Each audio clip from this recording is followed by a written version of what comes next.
근데 이제 그렇게 결혼해놓고 나중에 성격이 다르기 때문에 헤어진다고 하는 건데 사실은 그게 아니라 자기가 그렇게 고른 거예요. 처음에도 사교육 전문가분들이 그런 얘기를 하던데 그 입시에 성공하기 위해서 중요한 요인 중에 하나가 아빠의 무관심이다.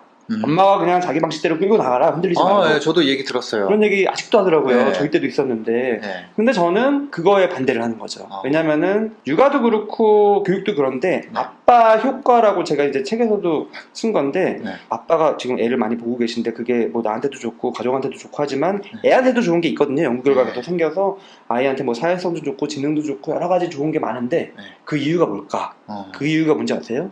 아빠가 잘나서가 아니에요. 엄마보다 아빠가 잘난 게 아니라 아이 입장에서 보면은 엄마도 경험하고 아빠도 경험한다는 그거예요. 부부가 달라요.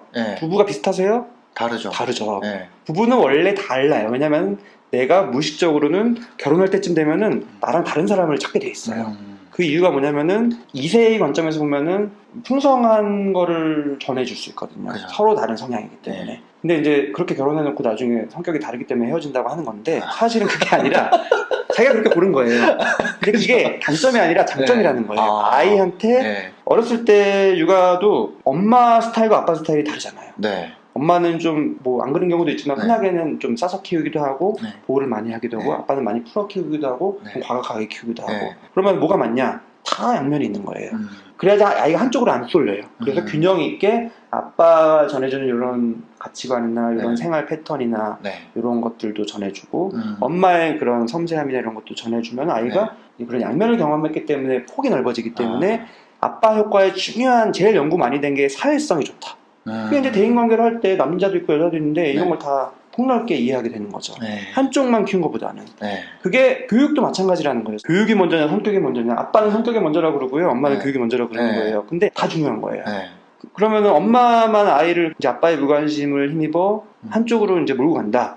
엄마들끼리 커뮤니티에서 계속 학원 다 하고 모든 걸 다 한다. 그러면은 뭐 성적은 오를 수 있지만 저는 그런 경우 되게 많이 보거든요. 왜냐면 저가 대치동에서 진료를 하고 있기 때문에 물론 그 과정에서 중학교 고등학교 때 너무 이런 과도한 학업 때문에 이미 지쳐서 오히려 자기가 할 역량도 못하는 경우도 있지만 중요한 문제는 뭐냐면 그렇게 잘 버텨서 대학을 잘 갔다 끝이 아니에요.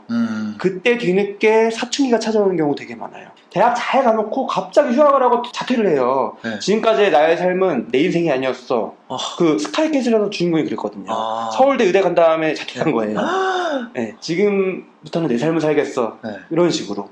사춘기가 너무 늦게 와가지고. 근데 20대 때 와도 사실 다행인데 그게 이제 30대 때 막 40대 때 오기도 해요. 결혼 다 한 다음에 이 지금까지 나의 삶은 직업도 그렇고 나의 이 가족 뭐 아내도 그렇고 사실은 부모님 뜻에 따른 거였어. 이런 식으로 그냥 다 버리고 새로운 삶 찾기도 하고. 저는 이제 상담할 때 그런 사람들을 또 보니까 이게 진짜 사춘기 때 사춘기가 제대로 오는 게 진짜 중요하구나. 청소년 때 올 때 제대로 와야 되는데 그거를 이런저런 이유로 인해서 억누르다가 나중에 오면 그게 진짜 문제구나.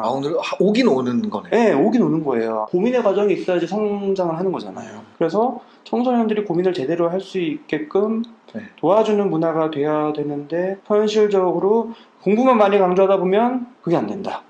그래서 아빠의 측면에서는 엄마보다는 조금 여유롭게 조금 풀어 키우는 게 있는 게 괜찮아. 지금 놀아 막 이런 얘기를 하는 게 엄마 입장에서는 막 아무것도 모르고 막 너무 이상적인 얘기만 한다라고 볼 수도 있지만 이런 장점도 있는 거예요. 그렇다고 해서 우리나라 현실에서 이상적으로 키운다고 해서 막 아무것도 안 시키고 그냥 계속 아이가 원하는 대로만 하다 보면 아이들이 부모님한테 고마워할 것 같지만 또 나중에 중학교 때 이제 자기가 꿈이 생겨가지고 고민 많이 하고 이제 꿈이 생겨가지고 공부를 하려고 그랬는데 지금 시작하려니까 해놓은 게 없어요.